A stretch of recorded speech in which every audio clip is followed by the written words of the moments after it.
session on accounting. So today we are going to continue with our discussion as around the banking companies. In the last session, we discussed certain concepts which are based on the banking companies. We also discussed as to what are the various clauses in terms of the applicability of certain rules and regulations which are applicable to the banking companies. In respect of banking companies, we also talked about certain prudential norms. And in terms of the prudential norms, we talked about the capital adequacy, etc. Yeah, remember? Now, as we have discussed, that banks are highly regulated. And because of the significant regulations, because of various regulations to which they are subject to, there are various other compliances required on the part of the bank.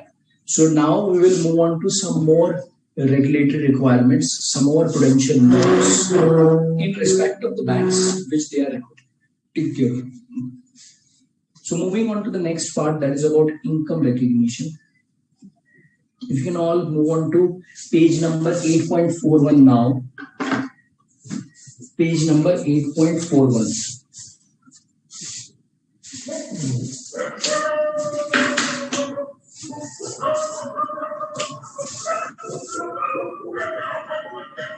Banking companies. Now, in relation to banking companies, as around the income recognition criteria which is required to be followed, there are few points which we need to understand, that is about non-performing asset and the performing asset. And this is again not a very new concept for all of you. I'm sure you would be having an understanding about the non-performing assets and the performing assets. But I'll just briefly first of all touch upon this aspect also.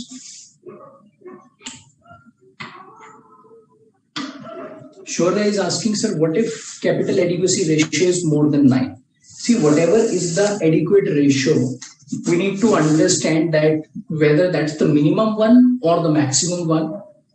If that is minimum, then of course it can cross 9. If that's the maximum, then of course it's a problem because it should not cross 9. And if it's neither minimum nor maximum, then this may be either way.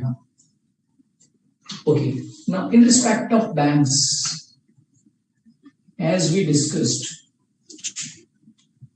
the most significant component in their balance sheet, happens to be advances. Because what's the business of the bank? To give loans, advances on which the bank will earn income. And about income, we understood that income for banks is in the nature of interest. So the revenue for the bank is what? Interest income. Similarly, on the liability side, the most significant component for the bank would be deposits or the advances which they have received, on which they will have to pay interest. Yeah. Now, talking about the assets, the most important asset in the balance sheet of the bank is an advance. Correct? So I'll talk about advance now in the balance sheet of a bank.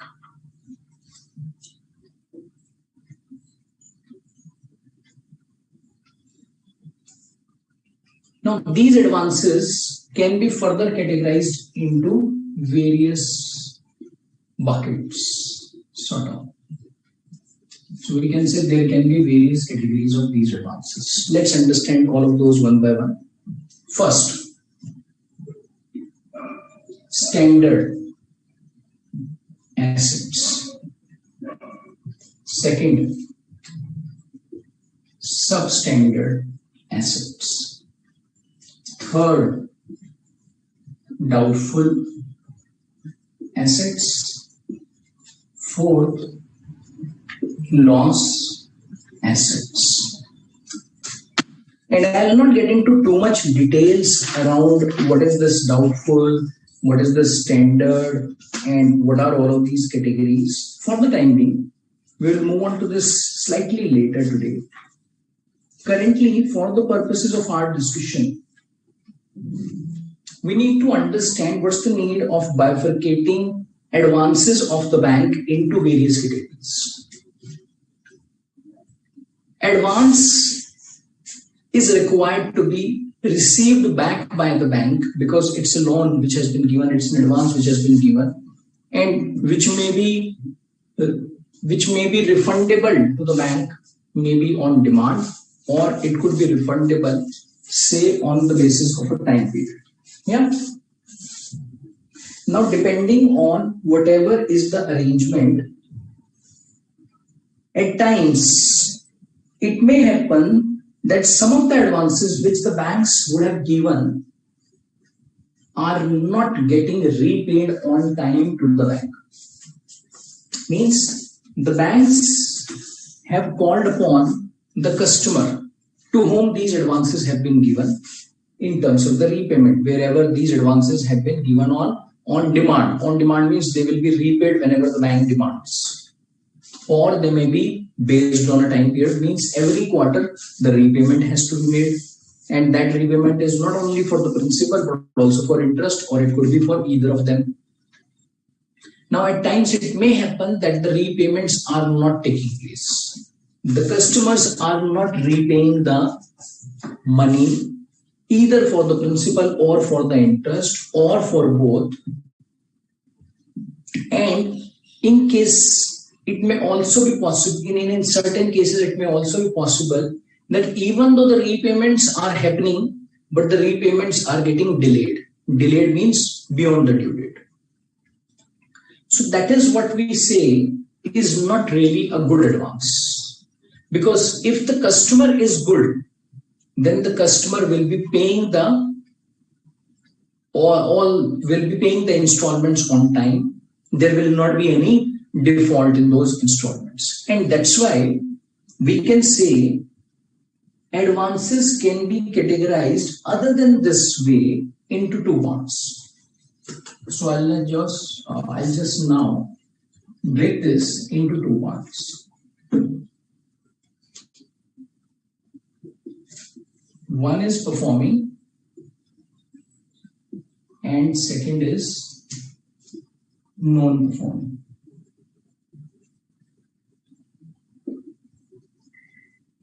Okay, performing assets or advances, or we can say non-performing assets or advances. Now, whenever the advance which has been given is getting repaid on time, there is no default, everything is absolutely correct. So everything is good about those advances.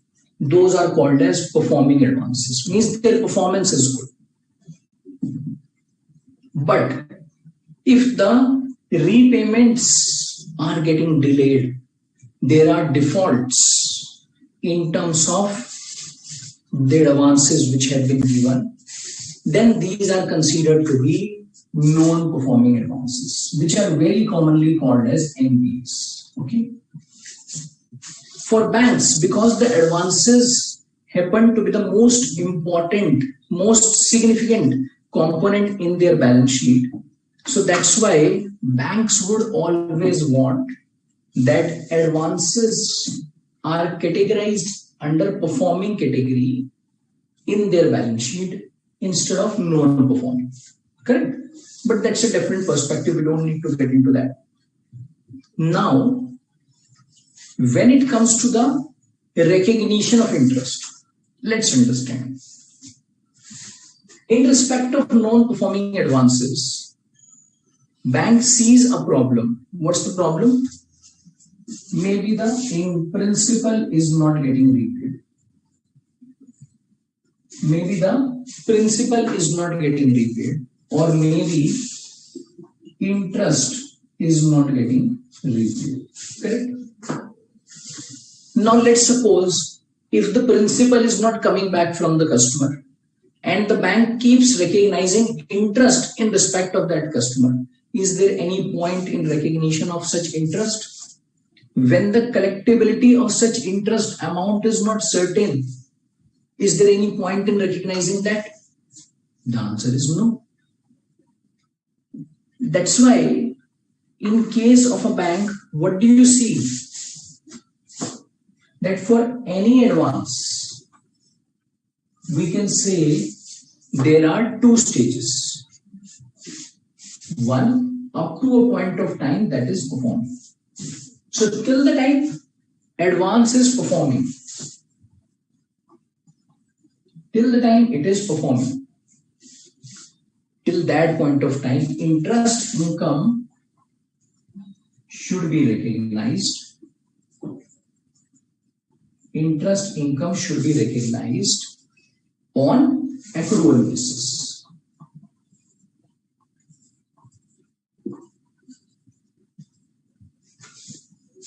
Okay, interest income should be recognized on accrual basis. And after the advance has become non-performing, means after the advance has become non-performing, then the interest income should not be recognized till the time it is not actually received. So this will be recognized on receipt basis. Or we can say it will be recognized only when it is realized.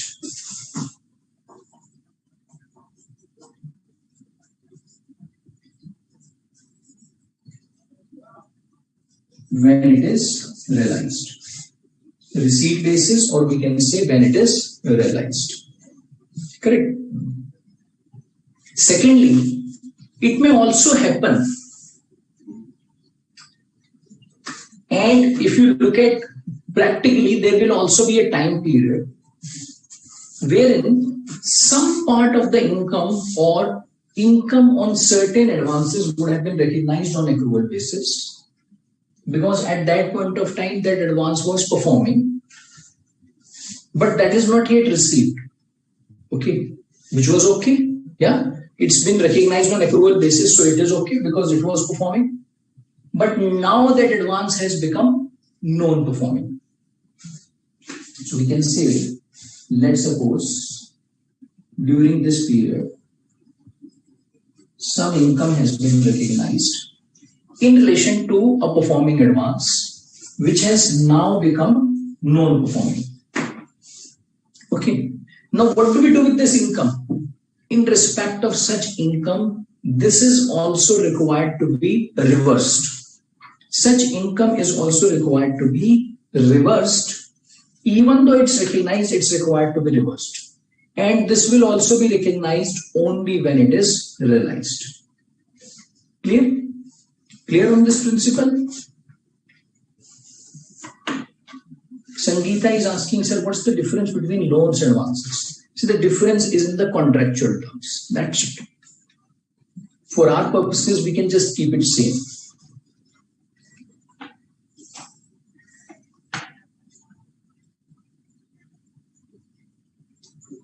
Okay, next is this query from Radha. Radha is asking, first, why does the bank will fund a loan to that person who doesn't have repaying capacity? See, bank will never fund a person who will not have the repaying capacity. But a person who will have repaying capacity may become bad later on. His repaying capacity may fall. Correct? Yeah. So there could be changes. So we are not saying initially there was a problem. In respect of any of the NPA, you will not see that an advance will become NPA from very first day. It will take some time for the advances to become bad.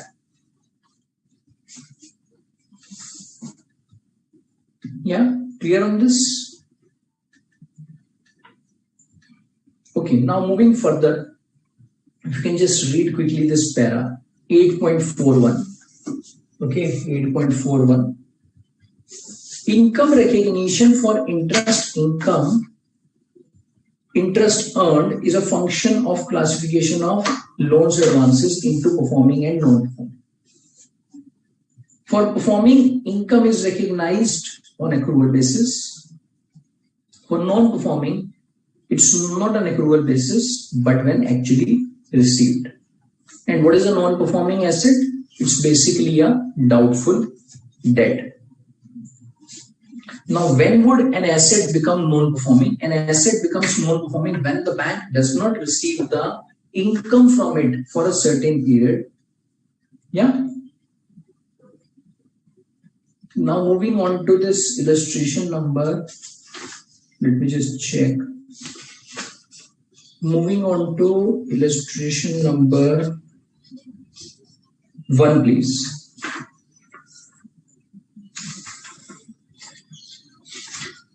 Quickly, we can move on to illustration number 1.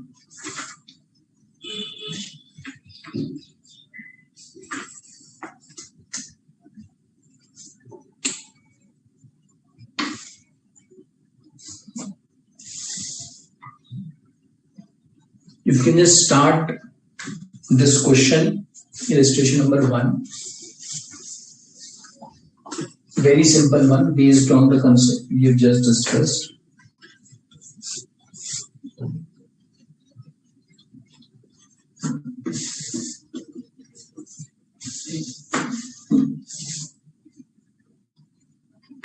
Given below are the interests on advances of a commercial bank.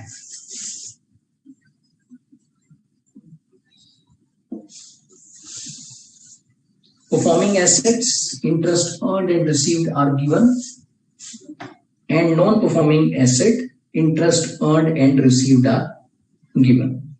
Okay.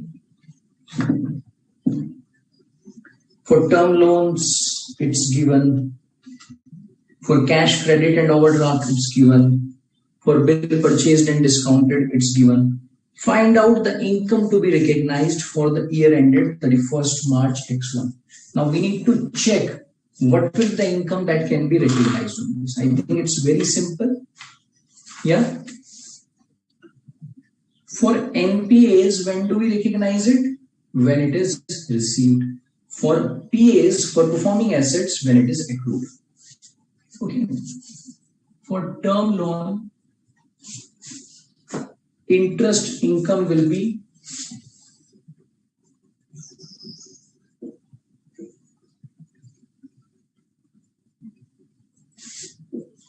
for term loan.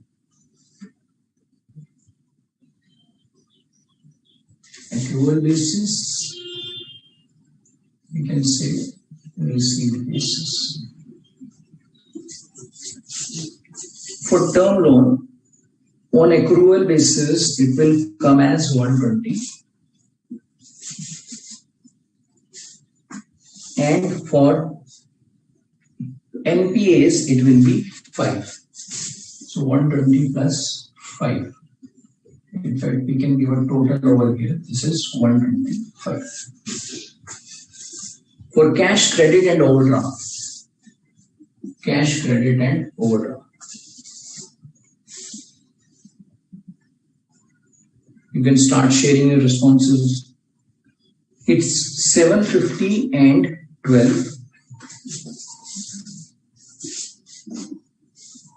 So this is 762. Third, bill purchased and discounted.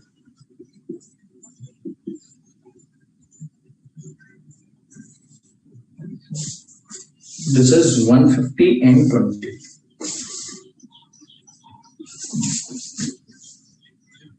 It's 170. So what's the total that we get? It's 1057.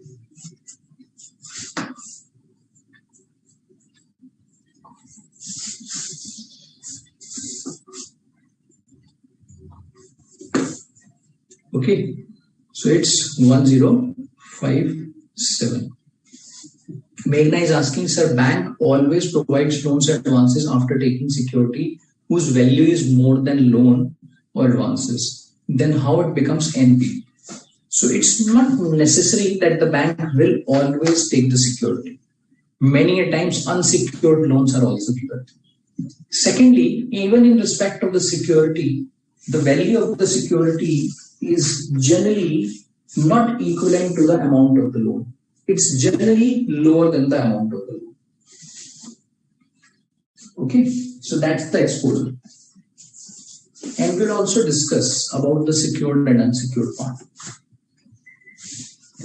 Radha has shared the response, and it's 1020 for NPA, 37 for 1020 for performing assets, 37 for non-performing assets. Okay, great.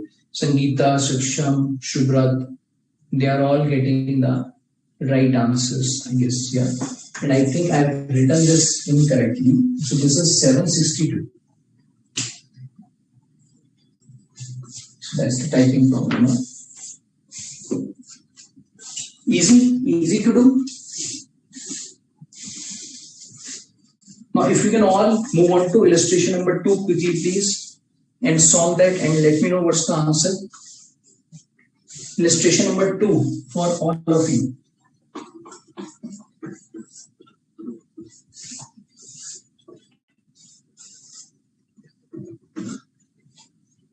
Solve that quickly. Let me know what's the answer.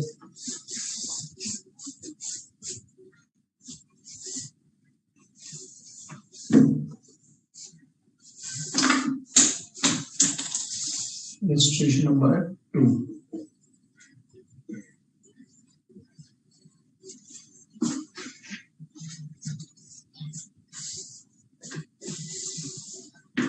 Shaurya has also solved this.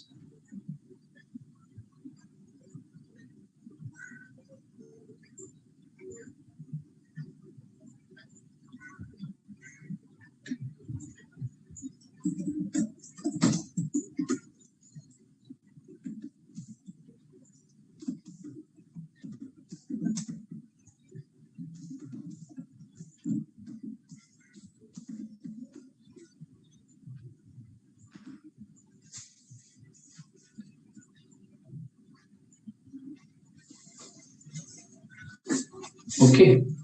Yeah.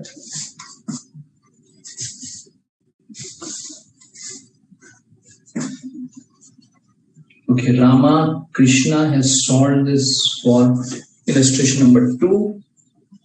Radha has also solved this. It's 1774. Very good. All of you, please solve illustration number 2 on your own quickly. I don't think it will take you more than 2 to 3 minutes. And this is otherwise homework for you. I'm not going to solve this. This is only for you right now. Illustration number 2.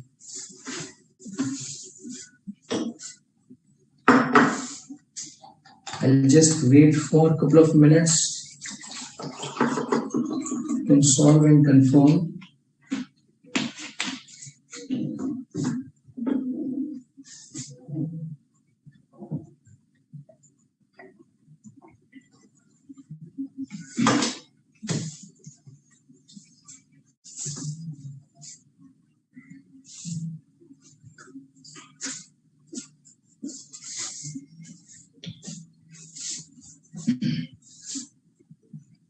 Shubrat has solved this. Sakshi has solved this. Good.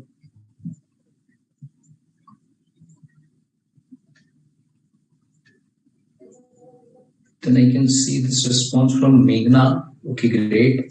Shivendra seems to have solved this. Gaurav has given the answer. But I think Gaurav's answer is slightly different. Gaurav, maybe you need to recheck. Mukmala has solved this. It appears that your illustration is different. That's why you may be getting a different answer, but that is okay. Vaishnavi is also done. Ram Kumar is also done. Great. Great. So we'll now move on to the next part, and that is about moving into the further details of NPAs and the performing assets. And all of those buckets that we talked about will now be discussed. Before that, Darshita is asking how the bank considers any advance as NPA. Now, this is the part that we are going to discuss. Okay. Great. So now let's move on to the next part. 20.48.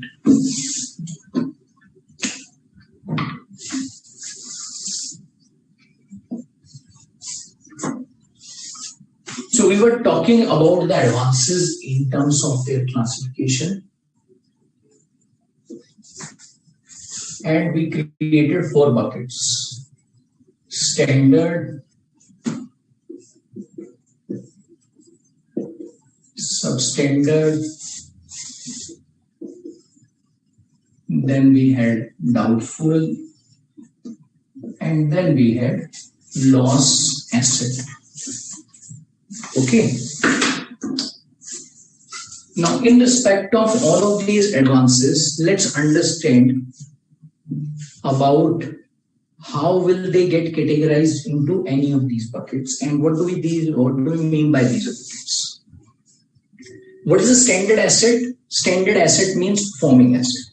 So if the asset is performing, if the asset is all good, that is what we call as standard advances or standard assets. But the moment the asset will become non-performing, then it will be observed as to for what period this will continue to remain non-performing. And after a certain period of time, means if it remains non-performing for a certain period, it will move into substandard category. Then if it becomes worse, then it will become doubtful category. When it becomes worst, means when the bank has lost all the hopes of recovering that amount, means it's the worst category which is possible. That is the time when such asset will move on to the loss category. Okay, that is the time when this asset will move on to the lost category. All right. So let's understand all of these categories one by one. So what is a substandard asset? A substandard asset is the one which remains NPA for a period not exceeding 12 months. So this is an asset which remains NPA for a period not exceeding 12 months. Okay, this has to be an NPA, but on the very first day of becoming an NPA, it will not become substandard. It will need some time for the advance to remain non-performing advance, and after it becomes non-performing and it continues to remain non-performing for 12 months or less than 12 months, then it becomes substandard. Okay. Next is about the doubtful assets. If the asset remains substandard for a period of at least 12 months, now when would it become doubtful? When it remains substandard for at least 12 months. Means this remains in this bucket of substandard for at least 12 months. Means after it has become substandard, or in other words, an NPA which remains an NPA for more than 12 months, but less than 24 months. Correct? The moment an NPA will remain, will cross its time period of remaining an NPA of 12 months, where would it go? Doubtful. Okay. Doubtful will be further categorized on the basis of time period. Means for what period an asset remains doubtful. It remains doubtful for a particular age bucket, and on the basis of that age bucket, doubtful is required to be further categorized. And what is the loss asset? Loss asset, we can say, is the category wherein the hopes of recovery have become 0. Okay. So the hopes of recovery have gone down.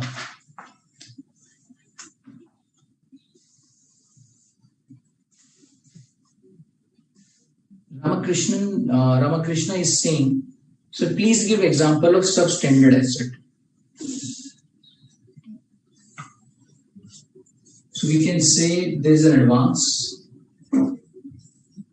given by a bank to a customer. Let's suppose who is the customer? Say Darshita is the customer. So advance has been given to Darshita. Okay. And this advance is not getting repaid. There are defaults. Okay. The time has become due, but it's not getting repaid. So that's why such an advance will become NPA. And this repayment has not been happening for last 6 months, 8 months, 9 months, up to 12 months.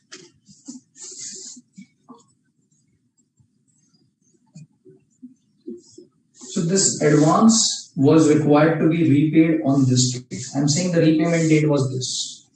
And it's been 12 months that the money has not been repaid. So what do you call this as? Substandard. Okay. And after it crosses 12 months, what do we call it as? Doubtful. Now for doubtful also there will be a time period. 0 to 1 year, 1 to 3 year, more than 3 years. Okay. And when we realize the fact that the money is not recoverable from the perspective of the bank, that is the time when we declare such asset as loss asset. Now clear on this, Ramakrishna?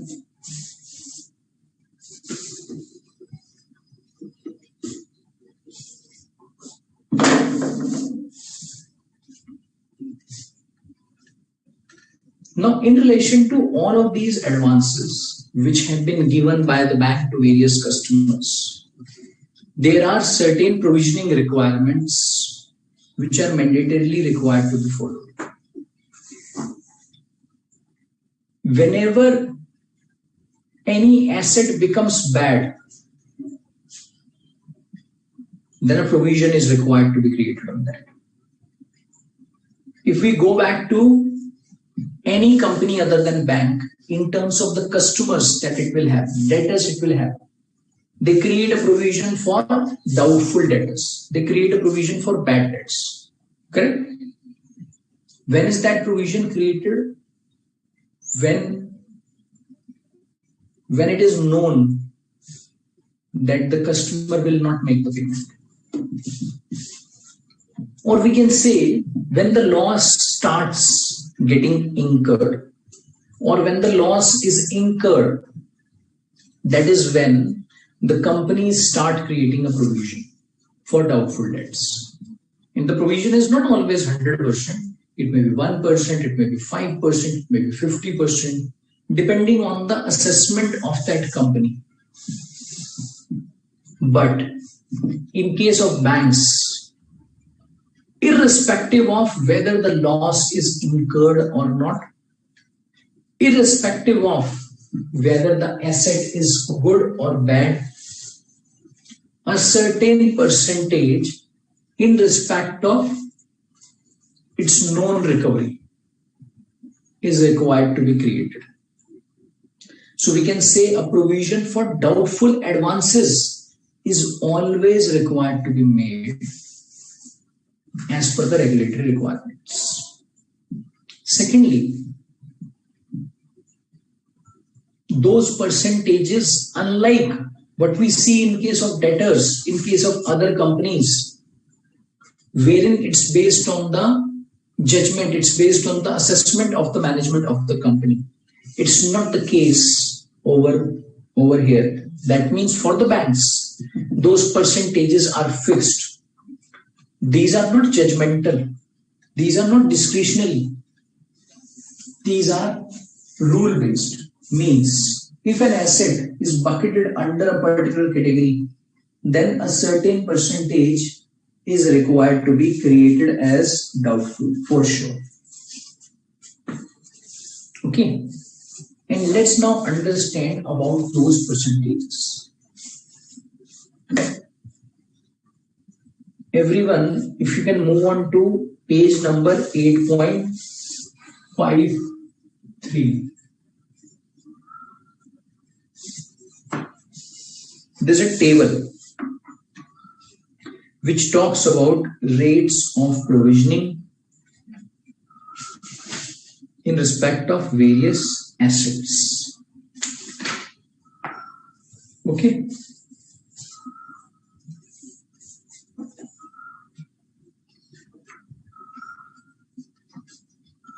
This table talks about provisioning for various assets.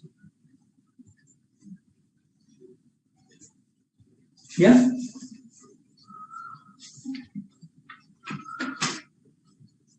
Can you start looking at all of these points, please? There are a few queries that I need to answer. Okay, I think the one which has come from Rama, I've answered this. Rama is asking, this period of 12 months shall be considered from the date of default or from the date of it becoming an NPA? It's one and the same thing.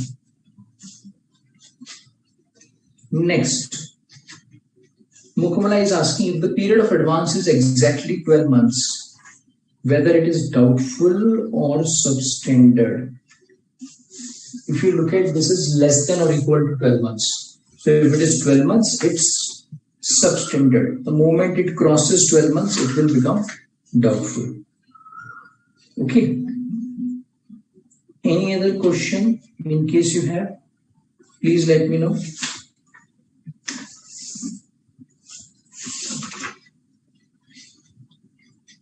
Mukula, I'm hoping you are clear on this now. Yeah? Any other question?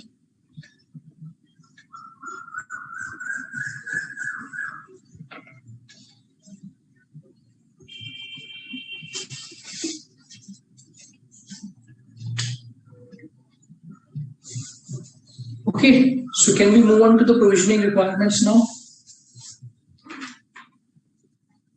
Now, in case of a bank, irrespective of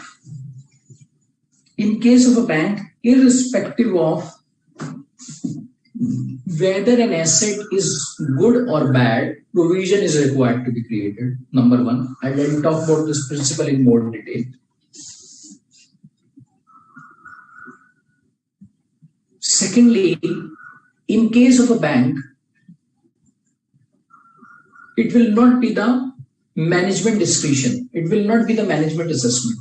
The percentage which is required to be created for doubtful advance is fixed. I can see a lot of your queries coming up. Let me just answer your queries before we move further on the percentages, please. Radha is asking about escrow account. I would suggest all of you to please not get into unnecessary points right now, which we have not discussed because we are not yet done. Yeah, because currently whatever we have been discussing, I would just request you to focus on that. Otherwise, you'll just keep sending the queries and will not be able to move further. Mukul, I'm hoping that I have clarified your point. Shoaib is asking, sir, after how many months the asset will become loss asset? So there is no months criteria which is prescribed. It has to be assessed. When is it that the asset should be categorized as loss asset? This needs to be assessed. Vaishnavi is asking, how can we classify an asset as a standard asset? See, actually, whenever you see any convenience, you just want to follow that convenience. Okay, and it appears that most of you are just trying to mug up the things, which I would strongly advise all of you not to do that. Please don't get into mugging up any concept. Please try to understand the concept, because all of these points, if you just try to mug up, there are good chances that you will forget in the exam and make the mistakes. But if you try to understand all of these conceptually, then you will be able to retain them for a long period of time. And the reason why I'm asking the reason why I'm telling all of you this point is because for standard and loss, you are worried what is the time period. And you have forgotten the principle that I explained, that whenever an asset has been given, whenever any advance has been given, what is that advance? That's a standard advance.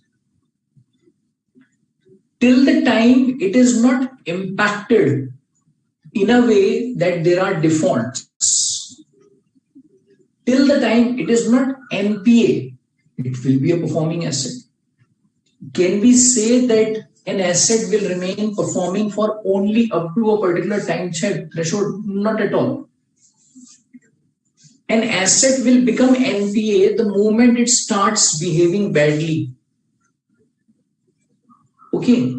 And after it remains NPA for some time period, then for another time period, we said it will become substandard or doubtful. But for performing asset, is the time period possible at all? No. And you have been asking me for the time period. That's not possible. How can I give the time period? Because a bank will always want that asset should remain standard always. It should never go to an NPA. That's the intent. That's why they will be getting into this business. But unfortunately, the practicality doesn't allow this, because there are bound to be customers who will make defaults. Okay. Now coming back to the loss assets. Here again, we don't have any time frame. But very simply, if we say that there's an age bucket over here, we are saying that doubtful are also categorized into 3 categories. The doubtful, which has remained doubtful for 0 to 1 year. Doubtful, which has remained doubtful for 1 to 3 years. And for more than 3 years. Okay, that is how doubtful assets are further classified. So that means most likely when an asset will cross these timelines, it will move into loss asset. Okay, but there could be certain assets wherein even these thresholds should not really be waited for.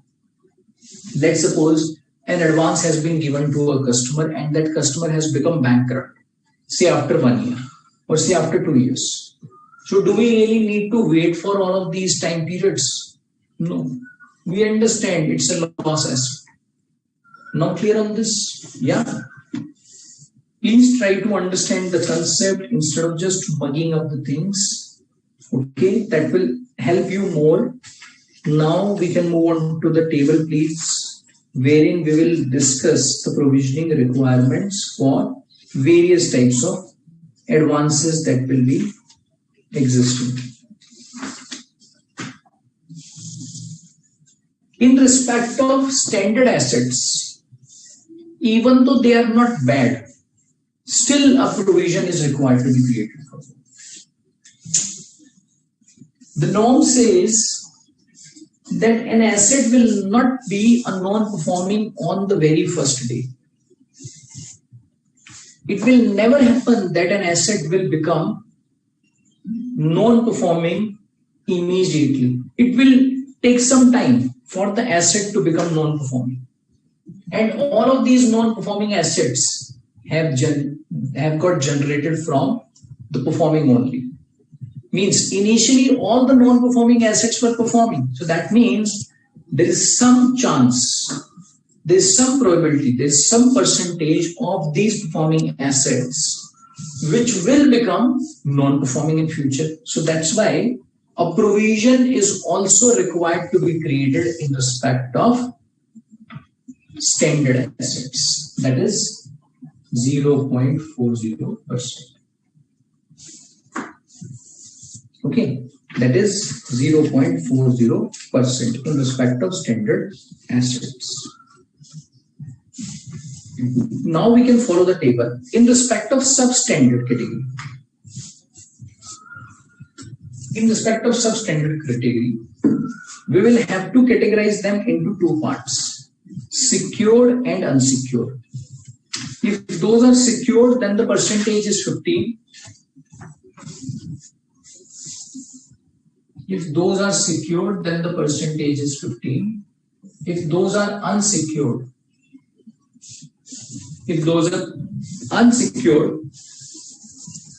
then the percentage is 25, except in respect of infrastructure loan accounts, where certain safeguards such as escrow accounts are available. So this is 25, except in case of, I'm not writing the full thing, you can just pick it up from the study material, except in case of infrastructure loan accounts. Infrastructure loan account means which have been given for the infrastructure. And in respect of infrastructure loan accounts, let's suppose a separate account has been created wherein the money is lying. So what the banks will do, so let's suppose a bank has given a loan to a customer. Okay, now this customer will be required to open an account. This account will be with the bank only. Now the customer will keep some money out of the loan amount in this account, or maybe the entire loan amount will be kept in this account only. Any of the installment will be repaid from this to the bank directly. So in a way, a cushion to the extent of the amount which is kept in this account will be made available to the bank. Why? Because this money is something which belongs to the bank and this is always lying in this account. So to the extent money is lying in this account, the bank is secure. Okay. Yeah. Moving on to the next category, that is doubtful. Now, in respect of doubtful, if it is unsecured, then the provision should be 100%. If it is unsecured, then the provision should be 100%. But if it is secured, then the provision even for the secured portion will be made. But that will be made depending on the period for which the asset remains doubtful. If the secured portion, or we can say if the asset remains doubtful up to 1 year, then for the secured portion, 25% provision will be created.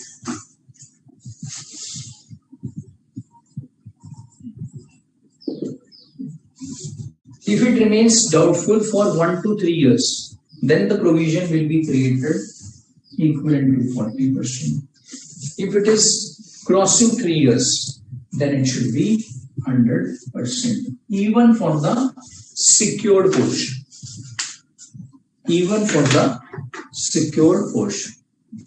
Okay, clear on this?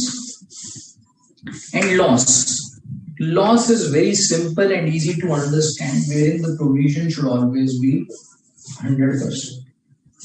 Simple and easy to understand. Radha is saying, sir, it's simple. In respect of escrow account, the promoter is required to keep certain amount in escrow accounts. Yes, and it's very commonly done, not only in respect of RERA, but at multiple places.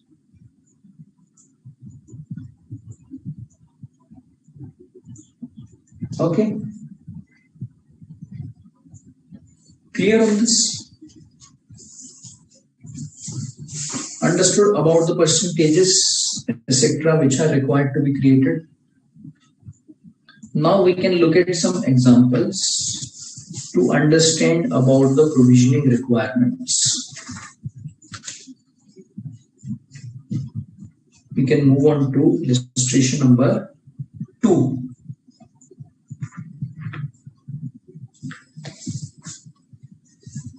Illustration number 2.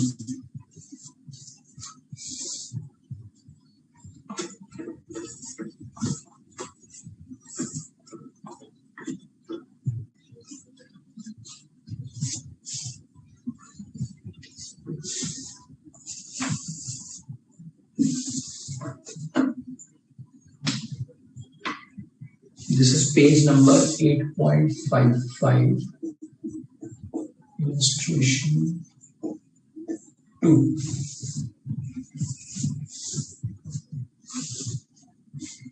And it's very simple, huh? So you should just try to solve this on your own, even though we are going to solve it.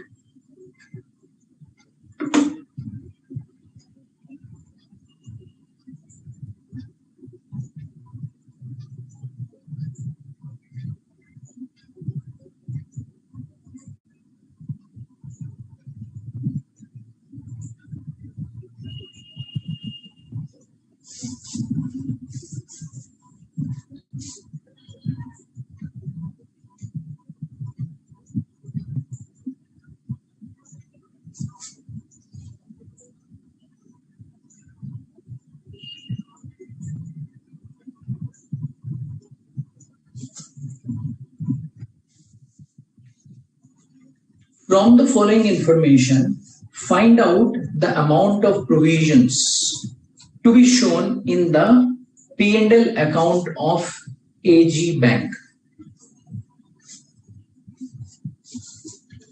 Standard assets, substandard, doubtful, then we have loss assets. Yeah. So do we move on to the solution?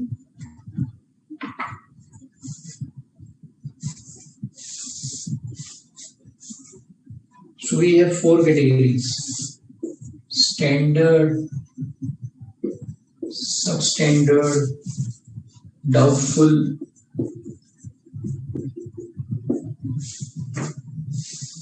for 1 year, doubtful 1 year, then we have doubtful for 3 years, then we have doubtful for more than 3 years. Okay, then of course it's the loss category. And what's the amount? 5,000, 4,000, 5,000, 4,000, then it's 800, 600, 200, then we have 1,000. Okay, now amount of provision to be created. For this, it is 0.4%. Over here, it is 15%. And for this, it is what? 25%. This is 40%. This is 100%. This is again 100%. So can you compute the amount and let me know what's the answer?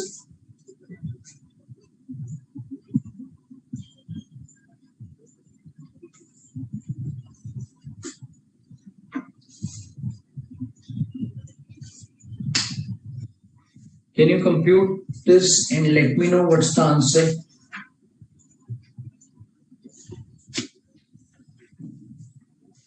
Quickly. Shura is asking, sir, what if it's not provided in the question whether the advance is secured or not? So I think the same problem is there in illustration number 2, and that's why you should put a remark.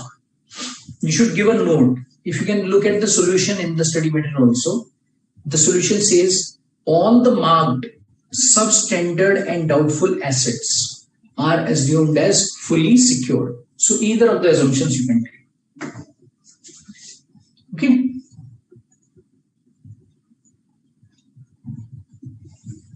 Okay, Radha has solved this, and Radha is saying considering the assets as secured, amount of provision is 2260. Sakshi is also getting the same answer. Great. Simple and easy to do. Yeah. Now, based on this, we also have illustration number 1 and 3. Your homework. Illustration 1 and 3. And these are pages number 8.54, 8.56. 8.54, 8.56.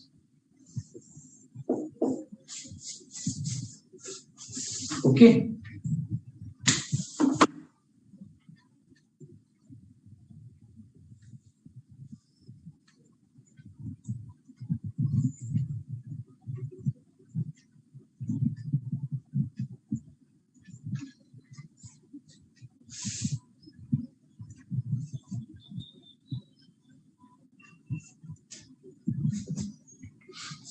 Then I think Nakul has got the same answer. Vaishnavi, Aditya, Ramkumar, Shubrat.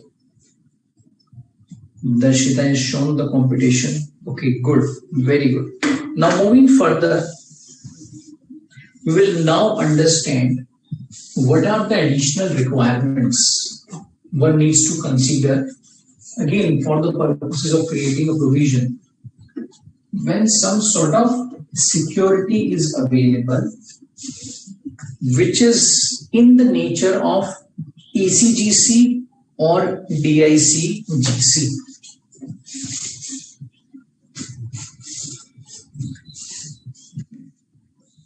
So we can say it's a kind of security which is made available in the nature of ECGC or DICGC. Yeah.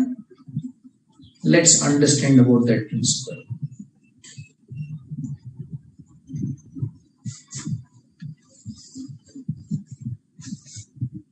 You can all move on to page number 8.57, please.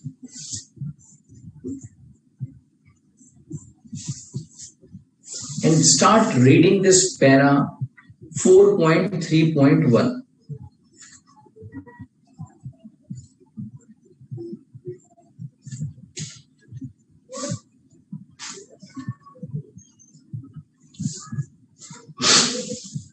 In case the advances are guaranteed by ECGC or DICGC, provision is required to be made only for the balanced amount which is in excess of amount guaranteed by the corporations.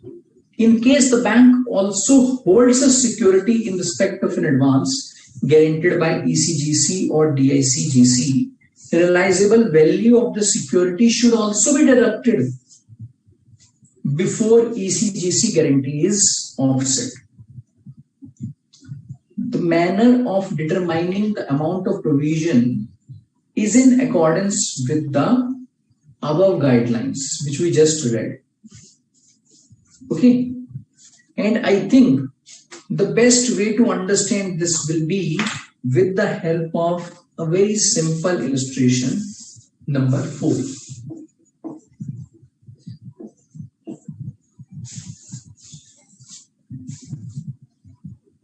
Outstanding balance means the amount of advance is 4 lakh.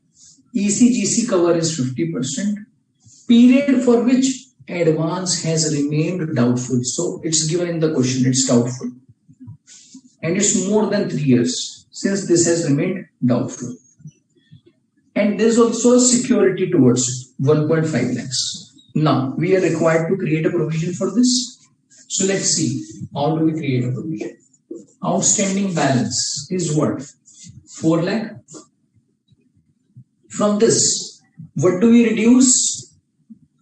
Security amount. Why? Because on the unsecured part, provision is required to be created 100%. Yeah.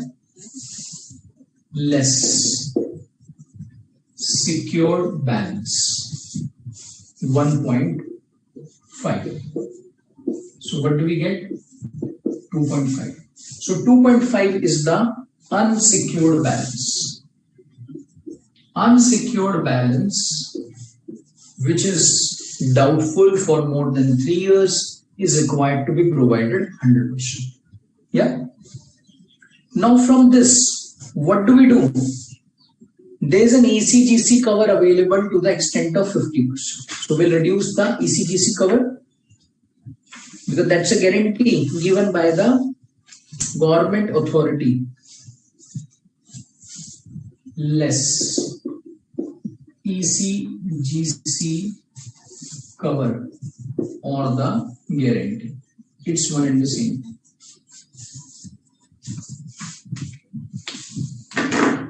So what do we get?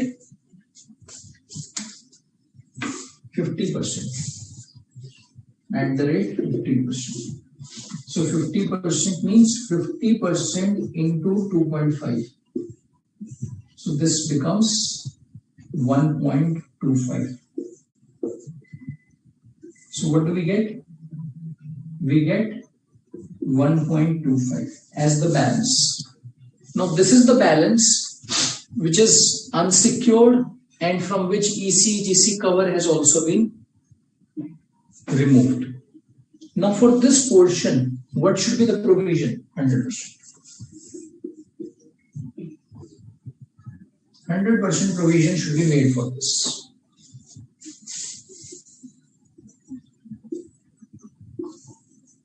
So the rate of provision over here will be 100%. Correct? So what do we get? What do we get? 1.25 lakhs.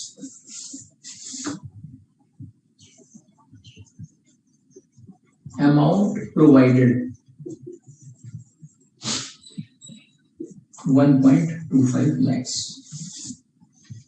But all of these computations we have done for the unsecured balance.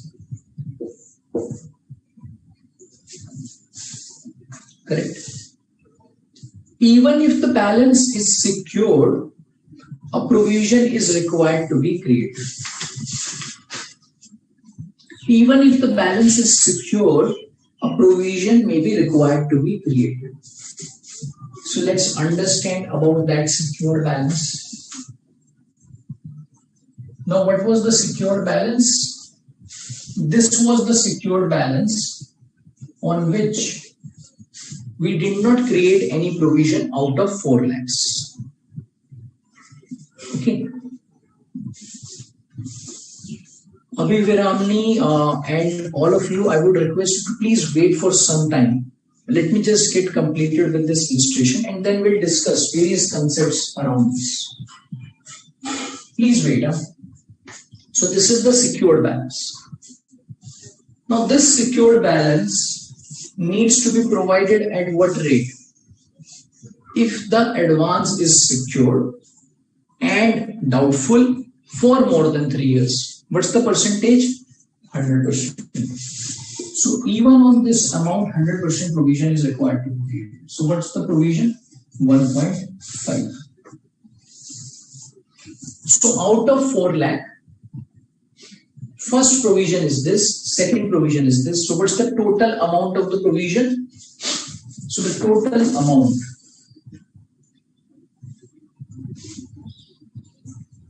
this was secured balance.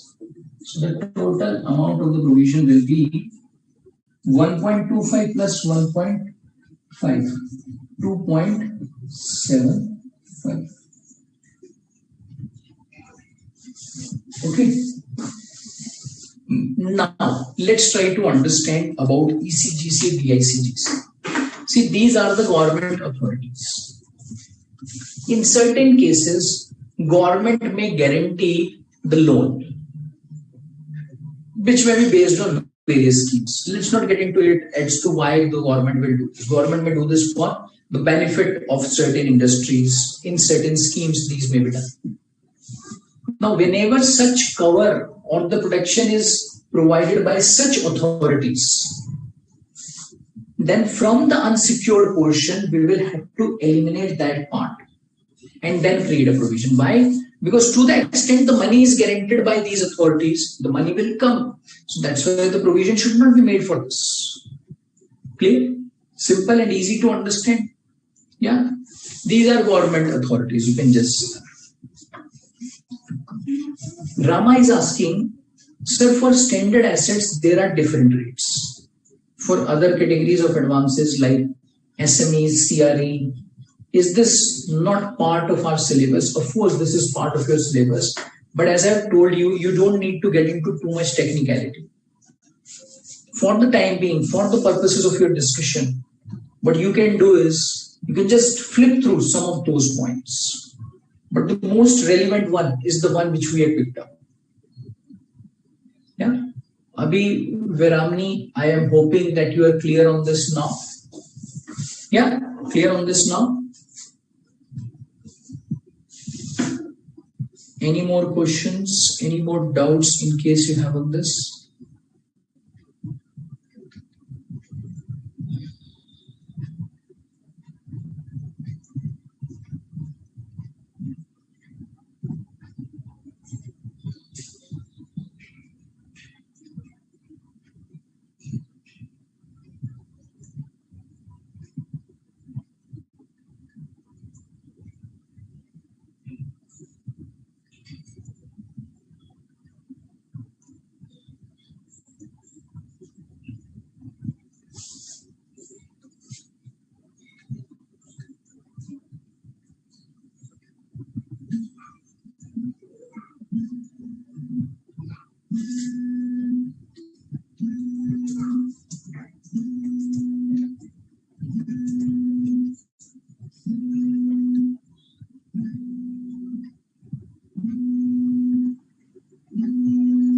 Okay. Okay, so now we can pick up another example around this. We can have a discussion based on that.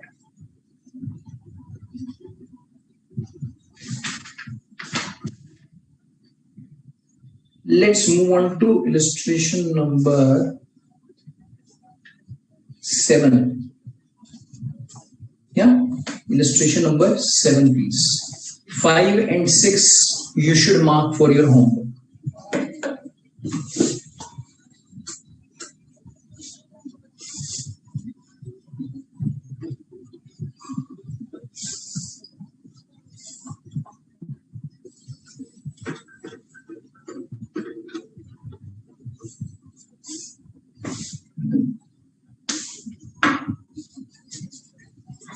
Illustration number 5 and 6 should be your homework.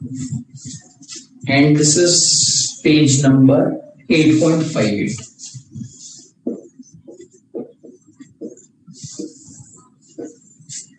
Okay.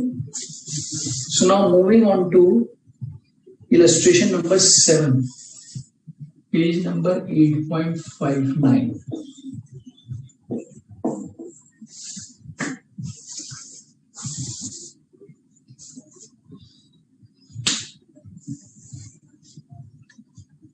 A loan outstanding of rupees 50 lakhs has a DICGC cover.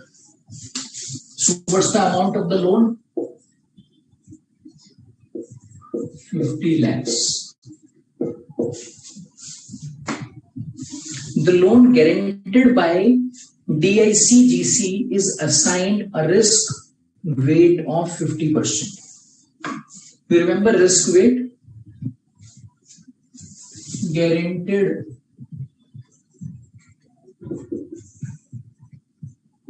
by DICGC, 50% risk. Okay.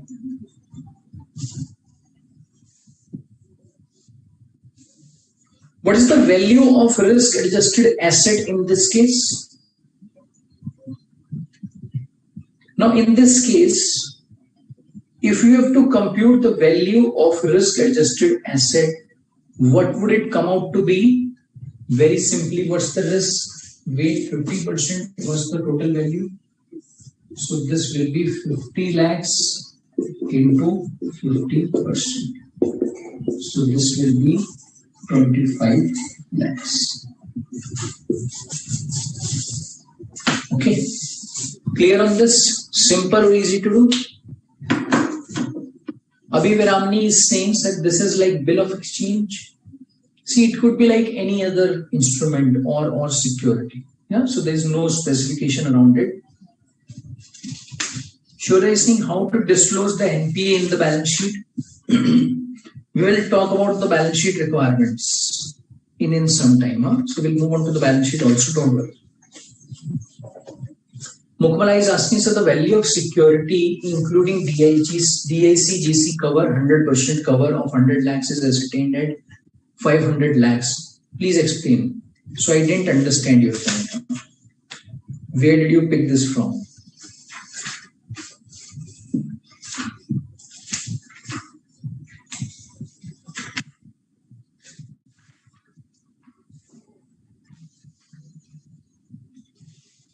This is more of like, you can say a guarantee. Abhi Veramni is not like an insurance policy. It's more of like a guarantee. Clear?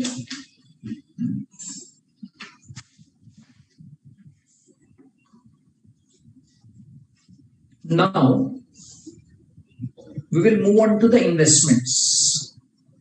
What are the investments? Investments of the banks.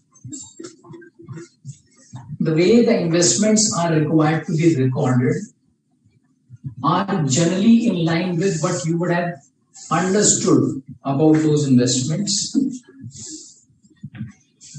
But there are a few specific things in respect of banks which are different from what you see in case of companies. You remember AS 13? I'm sure you would have gone through the requirements of AS 13. So it's quite, or you can say very much on the lines of AS 13 that we'll have to discuss. But there are some differences between the requirements of AS 13 and what this requirement talks about. So we can all move on to page number 8.60. And before this, I see a lot of your queries coming up. Let me just understand your queries before we move on to this part. Mukama, I am hoping that I've answered your query now. Radha is asking, sir, the risk weight will be provided in the question? Not always. So what's the reason behind taking this illustration number 7? So the reason behind taking this illustration number 7 was to tell you that even if there is a cover available, still the risk weight will impact the asset in the same manner as if it's there earlier. Okay, so that's the logic behind this.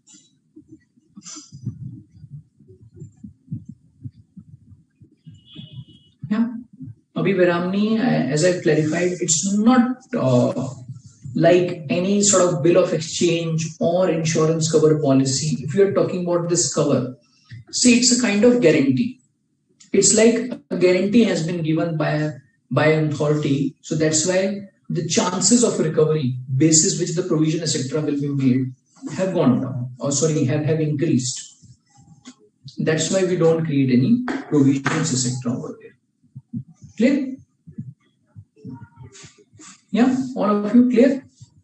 All right. So what we can now do is, before we move on to the investments, I think we can take a break. Yeah. And after the break, we'll start afresh with investments. And after the investments, we'll move on to the balance sheet also. Just give me 1 minute. All right. So after the break, we will move on to the balance sheet also. So let's take a break and let's meet after the break.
start with the investments now, as we discussed.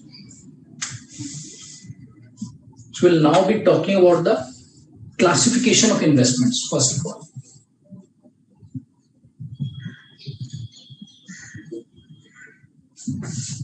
Now, investments can be classified into three categories.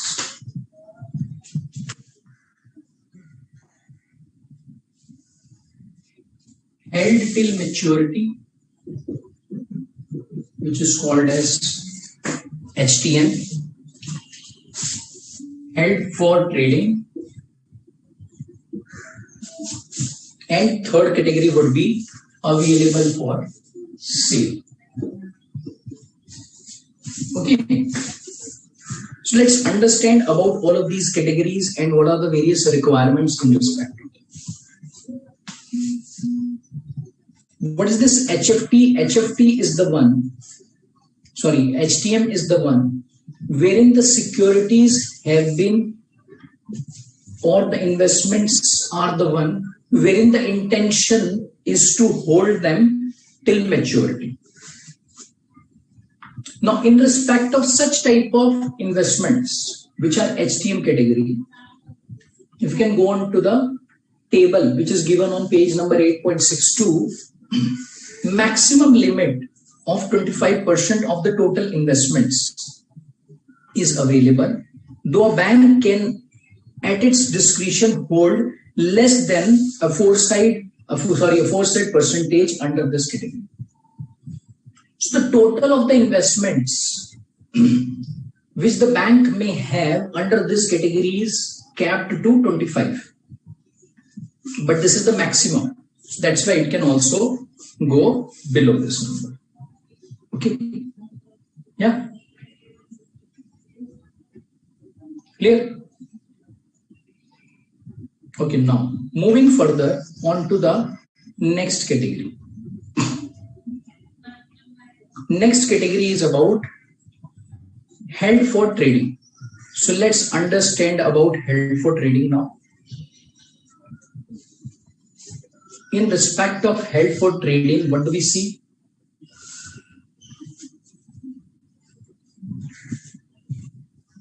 Securities which have been acquired by the banks with the intention to trade, means those have been acquired for trading purposes. So what's the intent of the bank? That is for trading purposes. Okay. Now, in respect of those securities, the intention is to get into the trading. By taking the advantage of short-term price or interest rate movements. So here the objective is what? Trading. Here the objective is what? To hold till maturity. Okay.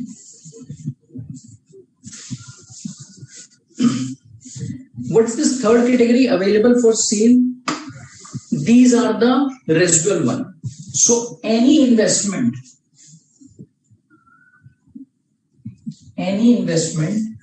which will neither fall under this nor under this will go on to AFS category. AFS means available for sale.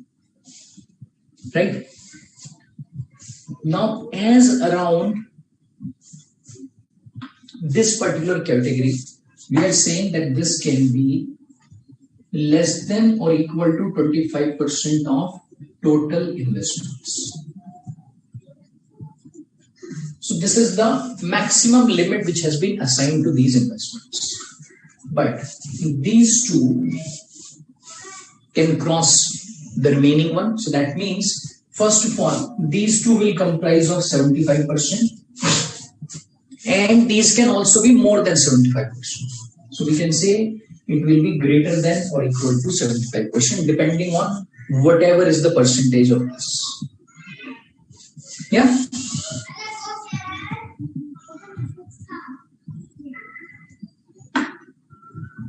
Clear?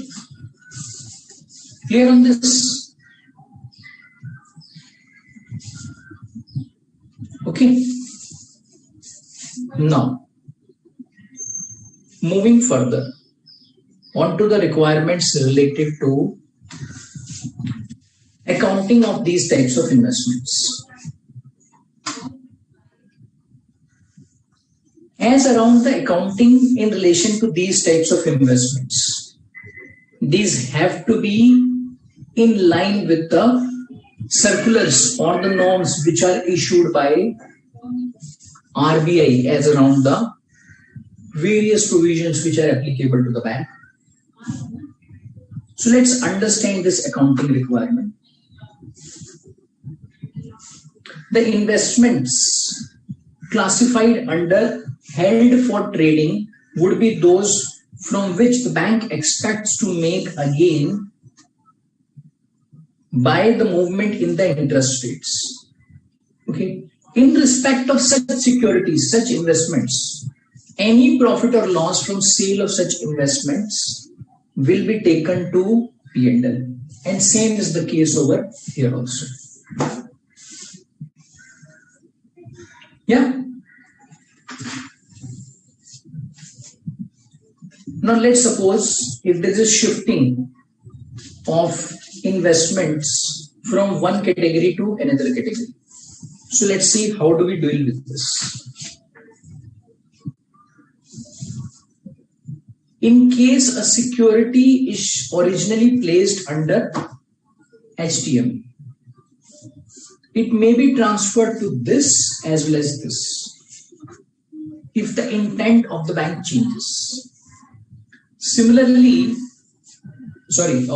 now this security may be kept under this, may have been acquired under this category, and that may have been acquired at a premium or discount. Irrespective of both, this may be moved. Now let's move on to the valuation requirements of these types of investments. The investments which are held till maturity, they need to be recognized, they need to be accounted for at the acquisition cost.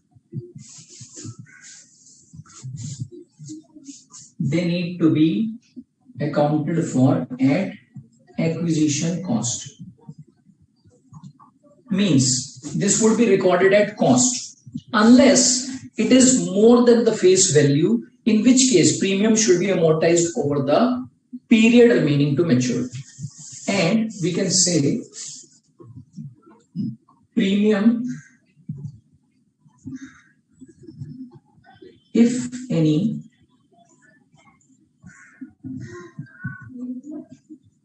will be amortized.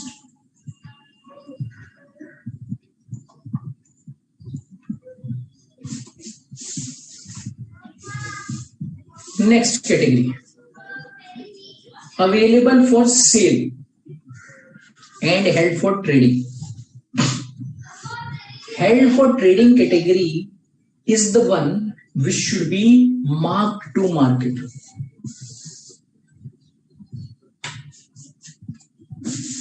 This should be marked to market. In simple terms, you can say it will be kept at market value. In simple terms, for the purposes of your understanding, you can just simply assume that this will be kept at market value. Okay. Moving on to the third category, available for sale. This is also required to be marked to market. Why? Because if you understand the intention behind these two securities, what's the intent? The intent which you will see in these two types of securities is not really to hold them, because if you want to hold them, then you will keep them at cost. In these two categories, it's about selling them as and when it is favorable to the bank. So that's why these are required to be kept at mark to market. Okay, clear? Yeah. Mukmala is asking, sir, those securities are sold within 90 days. Please explain this sentence in theory. Mukmala, I am not sure where you are picking up all of these sentences from. And please understand that, I don't know everything verbatim. So every time we are picking up a sentence, it will be important and appropriate for you to understand this concept in general. Don't go by line by line. I don't see that to be relevant at all. So whatever we have been discussing over here is good enough. But still, if there is any specific point that you want to understand, if you just pick up this line, very difficult for us to explain, because I don't really know where you are picking up this line from. So maybe what you can just try to do is, if this is only the theoretical part, just try to understand that in general. There is not very specific, which will be required maybe in any of the illustrations or anywhere. All right. So this is how you should deal with this, because there are a lot of technical points which are there in this chapter. It's such a big chapter. So that's why you don't need to get into the technicality of each and every point. That's not required. Vijay Shankar is asking, sir, if the risk weight of DICGC is 40%, for calculating the risk adjusted value, we would have taken 60%. Am I right? No. So if the risk weight is given as 40%, so for calculating the risk adjusted value, you will take 40% only. Why 60%? If the rate is already given, then you should take that rate. Why to take the other rate? All right. Clear?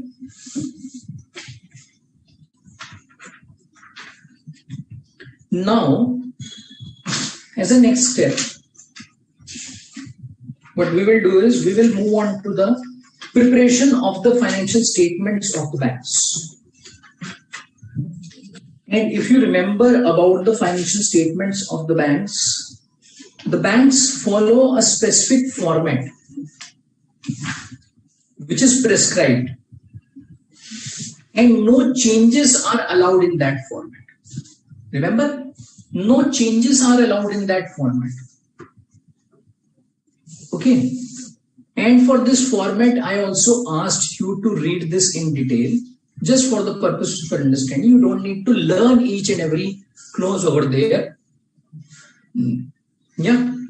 So some of the points which we have discussed will be used over here, and some of the points which I asked you to read in detail will also be used when we get on to the preparation of the financial statements. So I'm just starting straight away with preparation of balance sheet, because about the balance sheet we have already had discussions as to what is the format, how does it look like, what's the order, etc.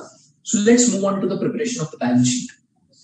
Please understand one point, that preparation of the balance sheet you would have done multiple times. You all know how to prepare a balance sheet. So the balance sheet of a bank is no different from any other company. It's just that the format is different. Some of the line items are different, but the way a balance sheet is required to be prepared conceptually remains same in case of a bank also. So with that perspective, you should approach all of these preparations around financial statements of a bank. Okay, because generally there is a thought in your mind as to how do we deal with this, or this is a bit technical. So it's only the format which is different, slightly different in fact, and which is something you need to learn also in relation to the schedule number in terms of the order, etc., which is otherwise not always required in case of a company. But the good thing will be that in the question, you will also be given the balance sheet. And majority part of the balance sheet, you will be able to pick from the questions. So that is also a support to you during the examination. So I'm now moving on to the preparation of balance sheet, and we can move on to illustration number 1. This is page number 8.85.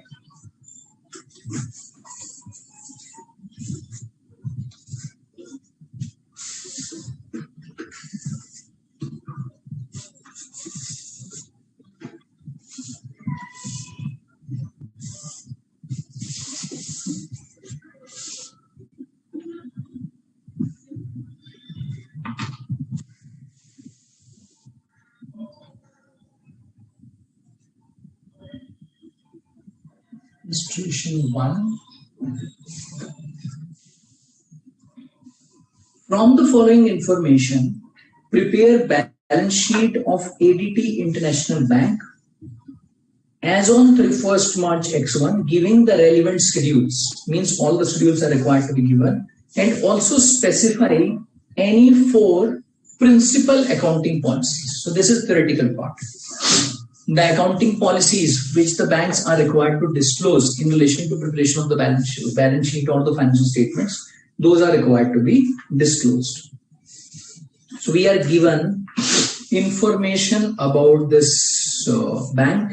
So it seems to be kind of trial balance, though not exactly the trial balance. Then we are also given the additional information. Yeah, let's move on to the balance sheet. And in case of a balance sheet, you will understand that various schedules are required to be prepared. Yeah, there's so many schedules which are required. So that's why you should start preparing schedules along with the balance sheet. But for our purposes, I don't think I'll be able to get on to each and every schedule. Secondly, in relation to the preparation of the balance sheet which is required, we do not have the comparative information available in the question. So that's why we'll be putting down the information only for 1 year. So this is balance sheet of ADT International Bank. Of ADT International Bank as at 31st March X1. As at 31st March X1.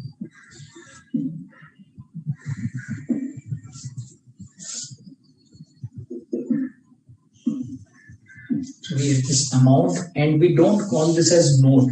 This is called as schedule.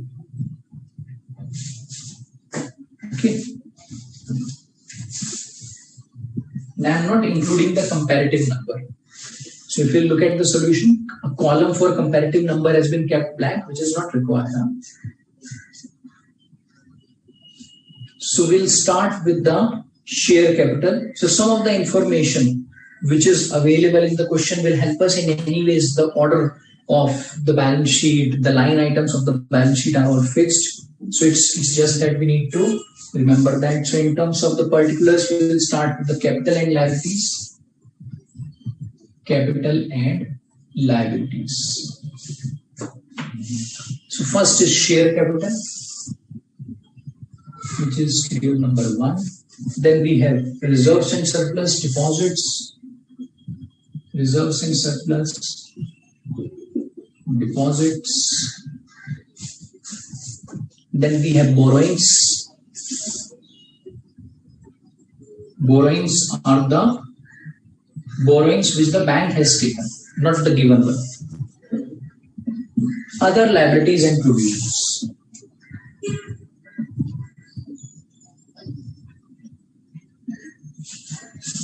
Okay.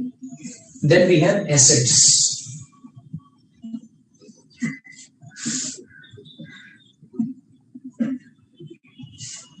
So let's understand by assets. Cash and balances with RBI. Cash and balances with RBI. So this is number 6. Balances with banks and money at call and short notice.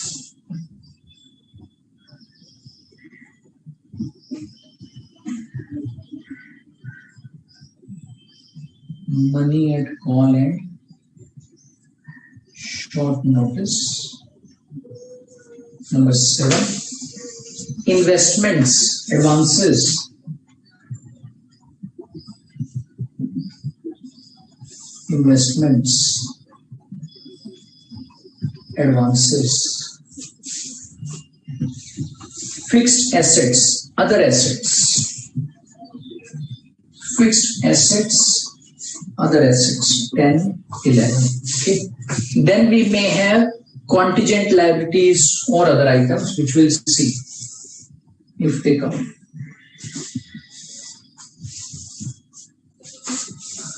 Okay. If there are any other items, we'll see. Now, starting with the information, let's read this additional information which is available. It says, Bills for collection, acceptances and endorsements are given. Claims against the bank which are not acknowledged as debt. Depreciation of premises and furniture are given. 50% of the term loans are secured by government guarantees. 10% of the cash credit, including the debit balance in the current account, is unsecured.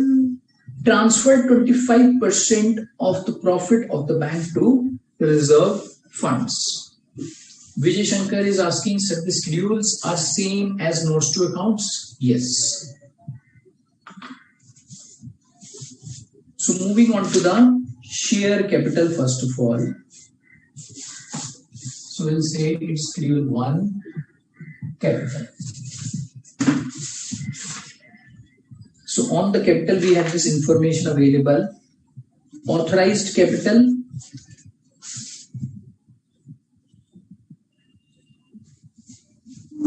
then we have issued, subscribed and paid up capital. Issued, subscribed and paid up capital. So what's the amount? 19,80,000 shares of rupees 10 each. This is given in the question. Shares of rupees 10 each. This is given in the question. And all the figures are in lakhs. So this is 198. This is 198. Okay, now this amount we can move to the balance sheet because there seems to be no adjustment around this. Correct? So we can move this to the balance sheet also. So this is 198. Correct? Now reserves and surpluses will definitely have some adjustments. So we can move on to this at the end. So schedule number 2, I'm skipping, but in the exam, please keep the order. And if you don't want to prepare it over here, leave space. Don't move the schedule to the end. Okay, please remember that is very, very important. Now schedule number 3, deposits.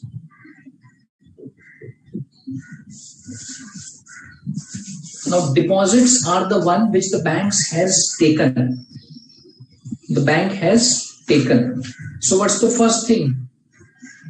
Demand deposits from others. So now for this you'll have to look at the credit balances. Demand deposits from others. So what will go into the demand deposits? Current accounts. 520.12.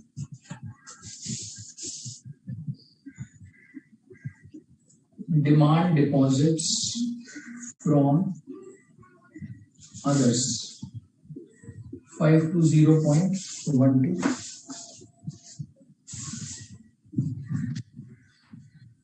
Okay. Next, savings deposits. This is also a liability. 450. Savings bank deposits.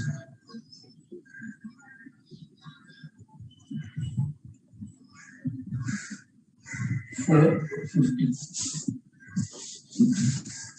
Next, fixed deposits. 517.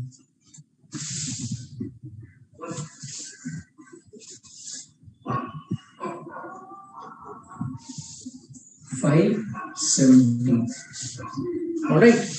So now what's the amount? 1487.12. Do we see any other deposits? No, it's the P&L balance, then borrowings, bills payable. So in terms of deposits, these are the only deposits that we have. So 1487.12.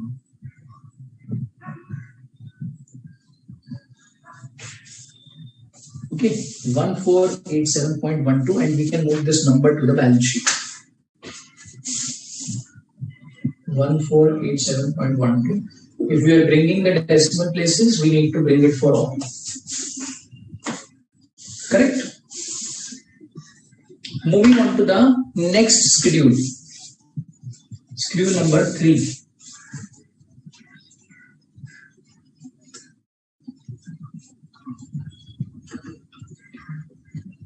Borrowings.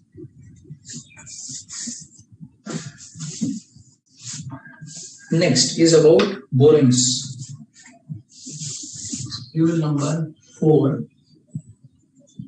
Borrowings.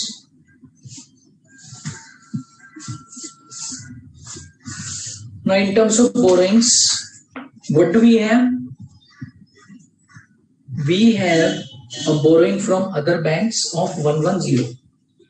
So these are borrowings in India from other banks.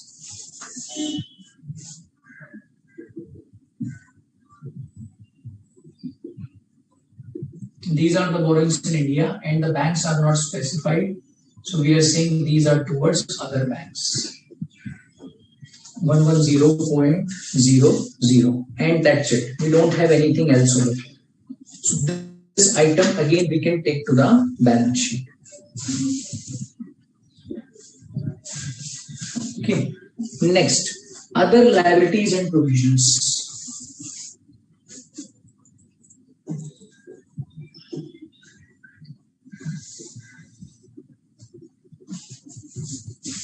In terms of other liabilities and provisions, we have got one liability in the nature of bill payable. That's it. So we'll move bill payable over here. Bill payable 0.10. Yeah. So this will also come over here. Yeah. Now moving on to the assets. Moving on to the assets. First, cash and balances with RBI. Schedule number 6. Cash and balances with RBI.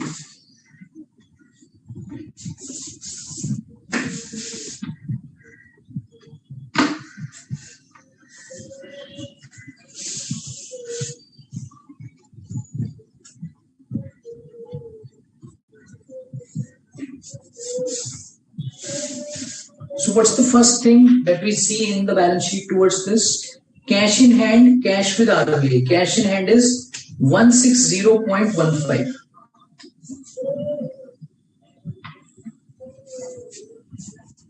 Cash in hand 160.15. Cash in hand 160.15. Okay. Next, what do we have? Next is the cash with RBI. That is nothing but the balance with RBI, and we see some adjustment in respect of this. Okay, so that's why what we will do is we will hold on to this. Balances with RBI. There is a statutory requirement in respect of balances to be maintained with RBI, which we'll talk about. When we move towards the end of this, we'll talk about this. Okay. Moving on to the next schedule. That is schedule number 7. Next is schedule number 7. Balances with banks and money at call and short notice. So we can plot it over here. Schedule number 7. Balances with banks and money at call and short notice. So what will come over here? Balances with the banks. So do we have any balances with the banks? Yes. Cash with other banks. It is 155.87. Then we have money at call 210.12. Balances with other banks.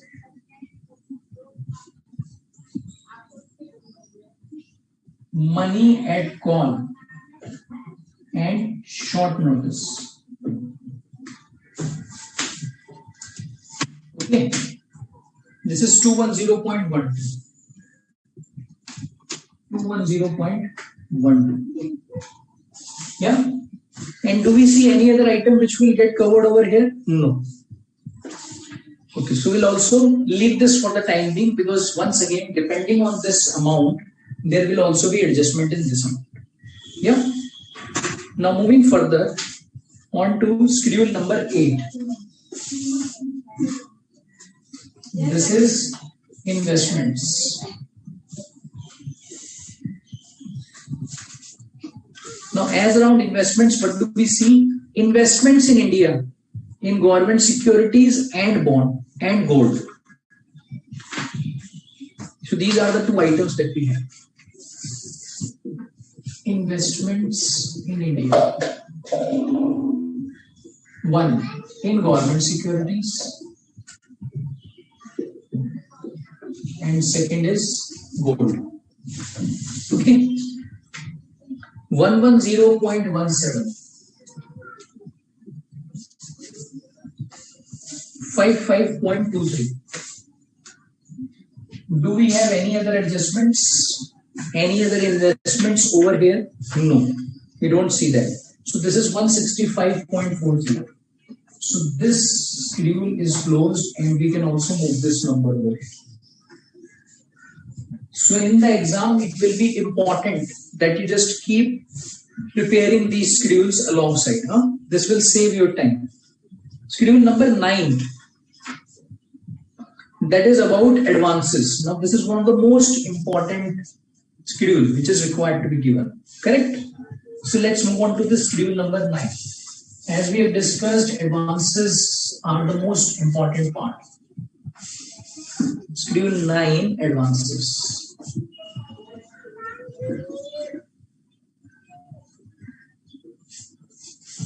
Okay. Now what do we have over here? Gold, government securities, those have all been covered. Term loan is what we see over here. Other than term loan, we can also see cash credit.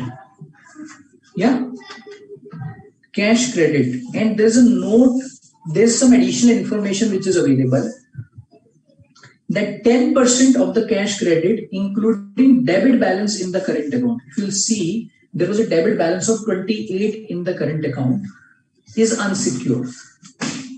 Okay, so we will move this cash credit overdrafts. So we'll say this is cash credit overdraft, which includes debit balance in the current account, including debit balance in current account. So what will be the amount? So this will be 812.10 plus 28.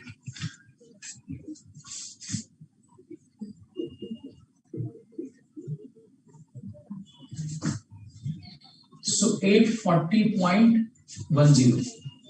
840.10. Okay. Next, term loans. These are also given. On term loans, do we have any adjustment? Yes. 50% are secured by government guarantees. 792.88. 792.88.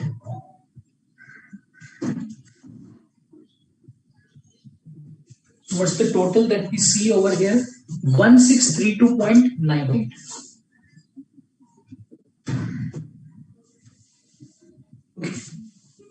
Now out of this, so this is the total of the advances. From these advances, certain disclosures are required to be captured. Let's understand about those disclosures. And those disclosures will be like those notes which will come under this schedule only. So first of all, we'll say that out of these advances, what is the amount which is secured by bank or government guarantees?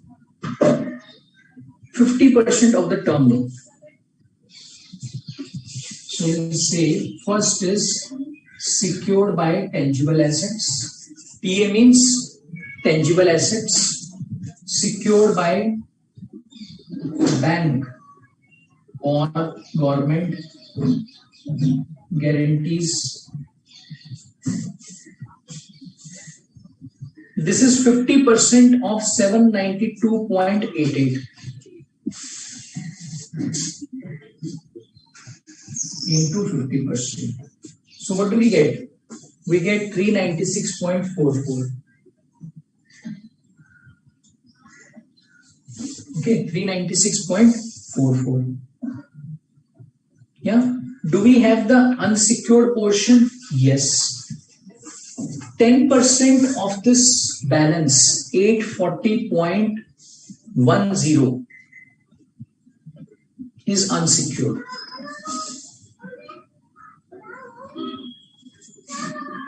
$840.10 into 10% is unsecured. So this is 84.01, and this total should be 1632.98.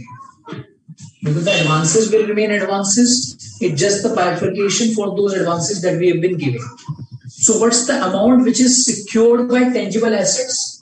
This will be the balancing figure.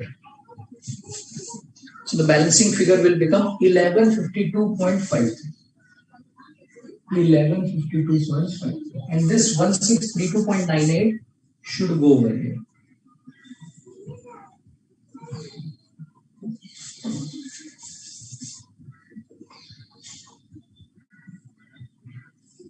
$1632.98 should go over here. Clear? Now, with this, we are done with schedule number 9. Now we will move on to schedule number 10. And couple of schedules we have put on hold up. Schedule number 6 and 7. We have not wrapped up those schedules, and schedule number 2 we have not prepared. So we'll get on to that schedule slightly later.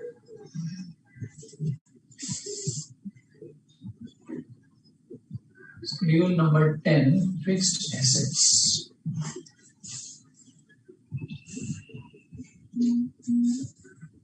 Oh, so we have a couple of queries. So Mukula is asking for explanation of schedule number 7. Don't worry, this is anyways not completed, and we'll come to this. Yeah, so please wait. Then we have this query from Himanshu. Himanshu is saying, oh, so very good, Himanshu. So we have Himanshu with us, who seems to have cleared this in November 20, and he has just come on to acknowledge this. Great, Himanshu. Congratulations to you. Okay, so now moving on to schedule number 10, fixed assets. Premises 155.70. Now, in respect of premises, if you'll see, a depreciation should have been charged. Depreciation of 110, or you can say 1.10. Correct? So we have premises. So first of all, we'll give cost less depreciation. Now, in the question, it's been assumed. Now, please understand, it's a very important point. In the question, it's been assumed that the amount which is given in the trial balance or sort of trial balance is after computing the depreciation. You may take it otherwise also. You may assume that this amount is before computing the depreciation, and accordingly your answer may change with this okay, because the question has not specified. So that's why either of the assumptions can be taken by.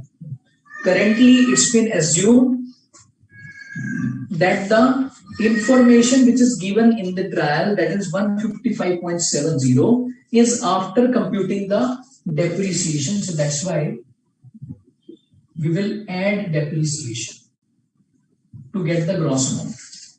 So what will the gross amount? 156.80.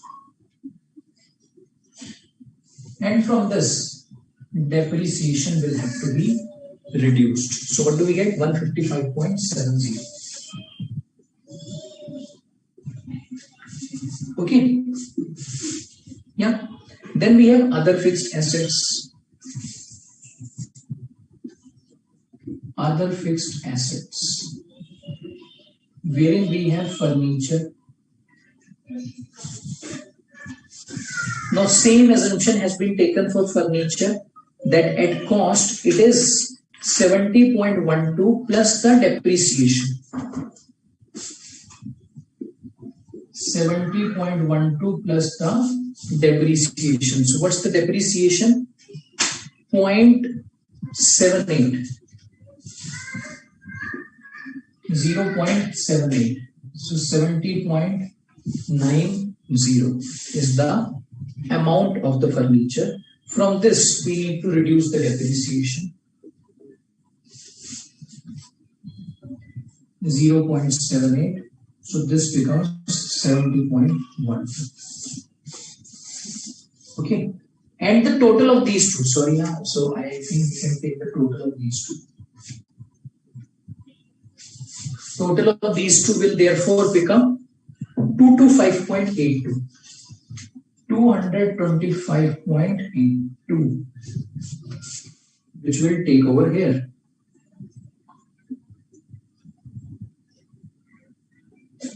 $225.82. Okay. Yeah, clear? Next, as around the other assets. So do you see any other asset which is left to be posted? No. So that's why what will be the amount of other assets? Nil. And in the schedule, when you prepare, you will say other assets. Schedule will be prepared but with nil amount. So you can also prepare that schedule.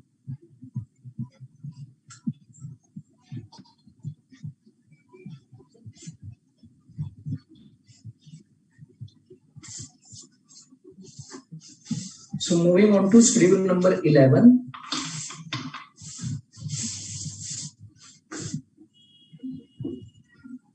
Other assets.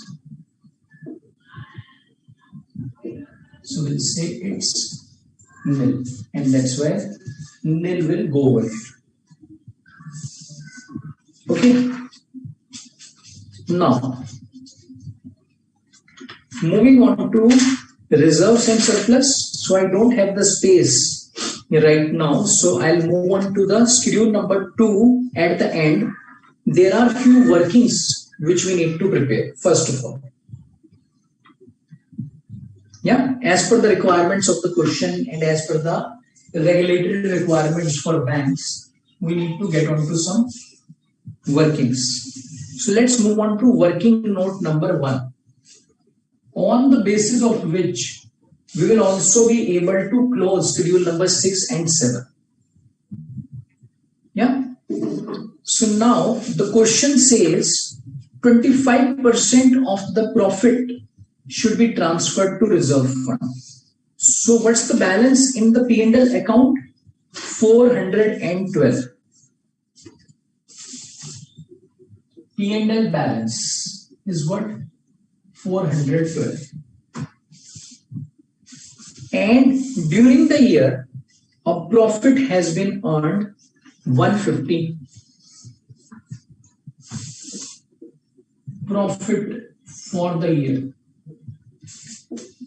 150. Okay, so all in all, what do we get? 562.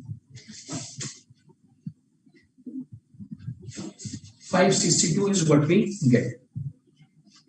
Now the question says that transfer 25% of the profit to the statutory reserve, to a reserve fund, which is a statutory reserve. Why we are calling it to a statutory reserve? Because it's required by the regulatory requirements in respect of bank. So we'll say transfer to reserve fund.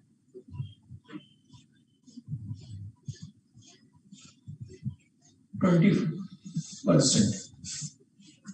And what's the amount? 25%. 25% of the profit for the year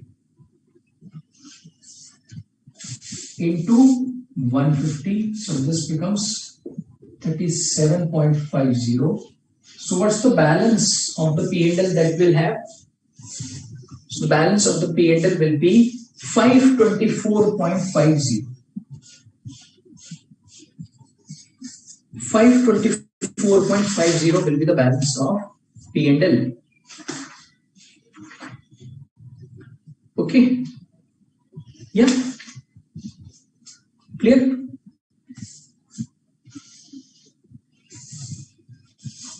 Aditya is saying, sir, do we need to prepare those schedules even when no item exists in trial balance? Won't it be a waste of time? But if you are getting marks for this, what is the waste of time?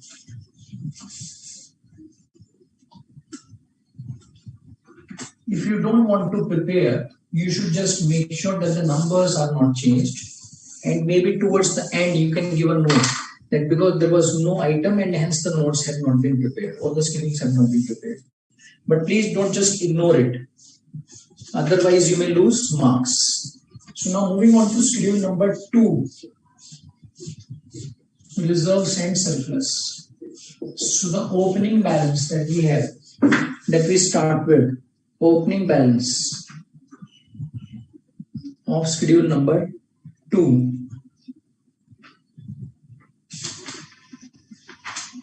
We have this opening balance of 231 reserve fund. 231, and during the year there have been additions. Refer working note number 1. 37.50 has come over here. So what's the amount? 268.50.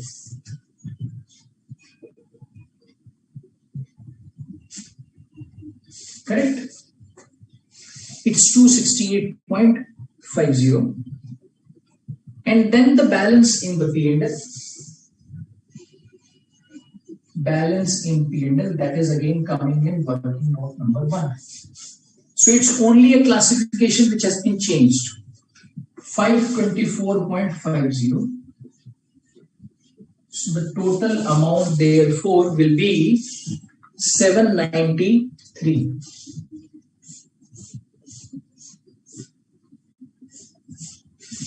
So we can move this 793 over here. Okay. Yeah.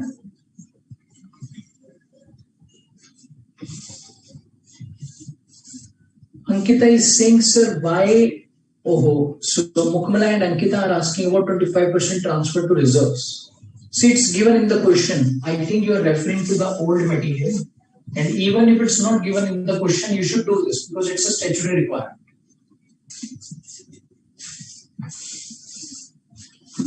You should do this because it's a statutory requirement. But I think you are referring to the old study material. In the new study material, it's given in the question itself. Now moving on to working note number 2. We need to close these 2 schedules. So that's why we need to move on to these 2 schedules, working notes. Now, if you look at the balance currently, so what's the balance?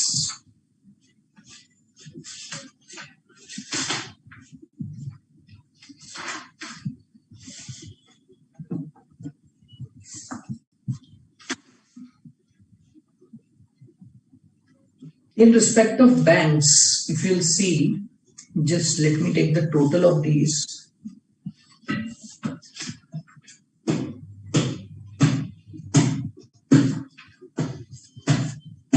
The deposits that we have, if you go to schedule number 3, the deposits that we have are 1487.12.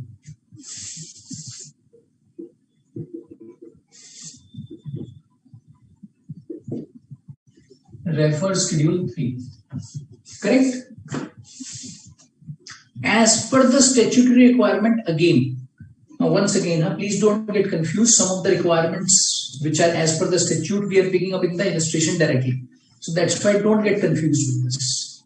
As per the statutory requirements, 4% of the amount of these deposits is required to be maintained as cash reserve.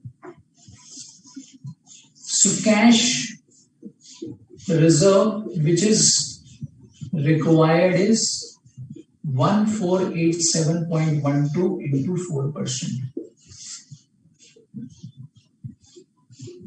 1487.12 into 4%. So this becomes 59.48. Okay, number one. Number two, cash with RBI is what? 37.88. So cash with RBI currently is 37.88. Now this cash reserve is what? The banks are required to maintain a minimum cash balance with RBI. What is that? 4% of the amount of deposits which they have. So this is the amount which they need, but they only have this much amount. So what's the shortfall? The shortfall which they have is 21.60. 21.60. Now, where would this shortfall come from? Where would this shortfall come from? This shortfall will come from the cash balances which the banks will be maintaining somewhere else. Okay? Yeah? So now, if we go to schedule number 6, they have cash in hand, this is okay. But what's the amount of bank balance which they need to maintain with RBI? 59.48. So we can say working note number 2, 59.48. Yeah. Where will this cash come from? We'll see. But this is the amount which they need to maintain. So what's the total amount of the schedule number 6? Therefore, 219.63.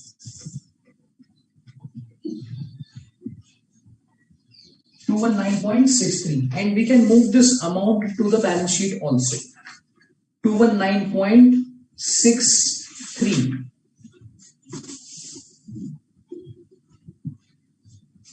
Correct? Now, moving on to the next schedule.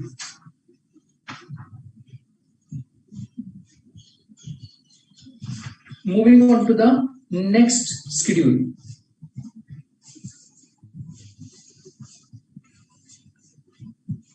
In respect of banks, whatever balance they will have, that will move on to which place? That will move on to this place. Let's see how. So please remember this amount which we have just discussed, and now we'll have to move on to working note number 3.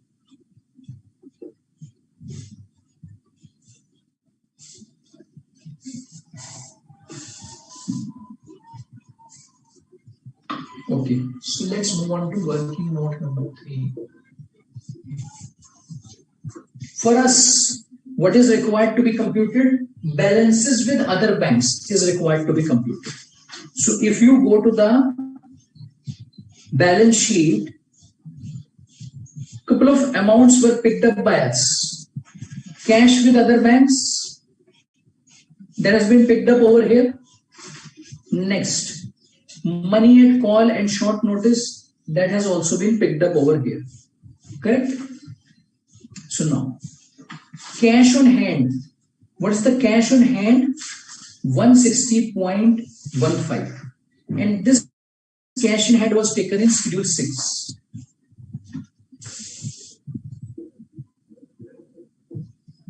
Cash in hand was 160.15.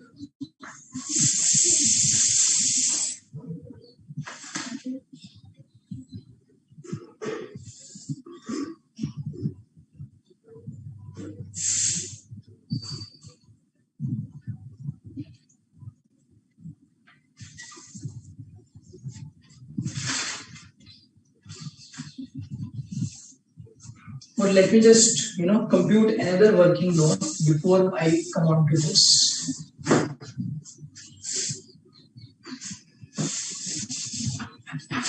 So we have this cash with other banks.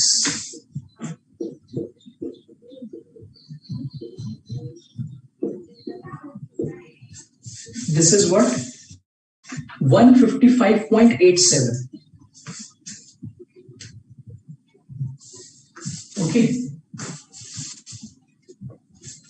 Now, to maintain 4% cash reserve with RBI, an amount equivalent to 21.60 is required to be moved from the balances with other banks to RBI balance, less transfer to RBI. So what is the amount they will get? 134.27.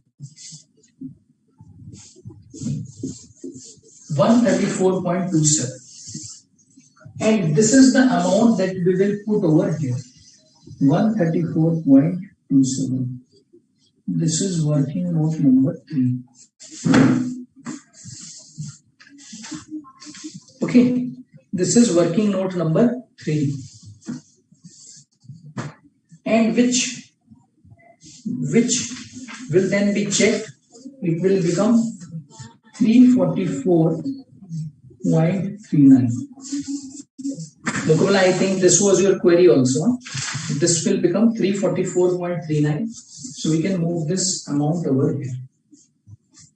And then you can check the total of the balance sheet, please.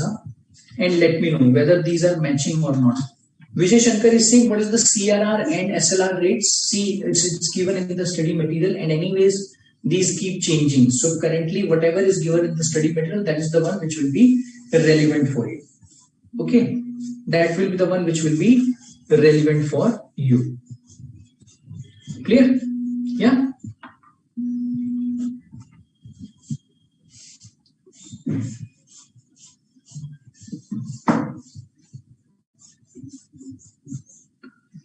So now, let's move on to another working note. Working note number 4. And let's also understand the purpose behind this.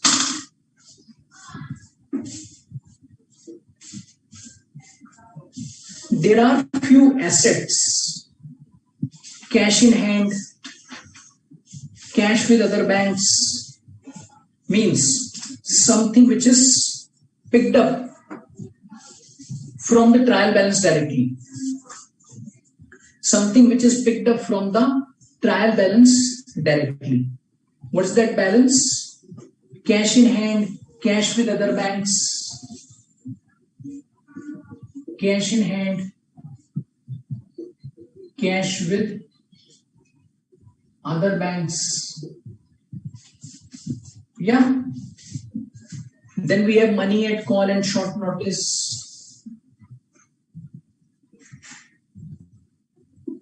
Money at call and short notice. Then we have gold, government securities. Then we have gold, government securities. All right. Yeah. All of these items, I'm just picking up from the trial balance only. So 160.15. Then we have 155.87. And you will be thinking, sir, this amount has changed. So I'm just taking the original number. 155.87, 210.12, 210.12, gold 55.23, 55.23. Then we have government securities 110.17. Okay, so all in all, this becomes 691.54.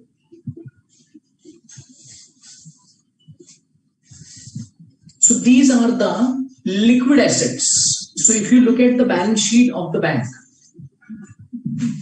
currently What do we call these assets as? These are the liquid assets. All of these assets are liquid assets. So in the balance sheet of the bank, these will be reflected as the liquid assets. Now, what is the liquidity which the banks require? Liquidity should be equivalent to 23% of the amount of deposits. What will be the amount of liquidity? Deposits into 23%. So what's the amount of deposits into 23%? 1487.12 into 23% is what is the liquidity which is required to be maintained. So this is 342.04.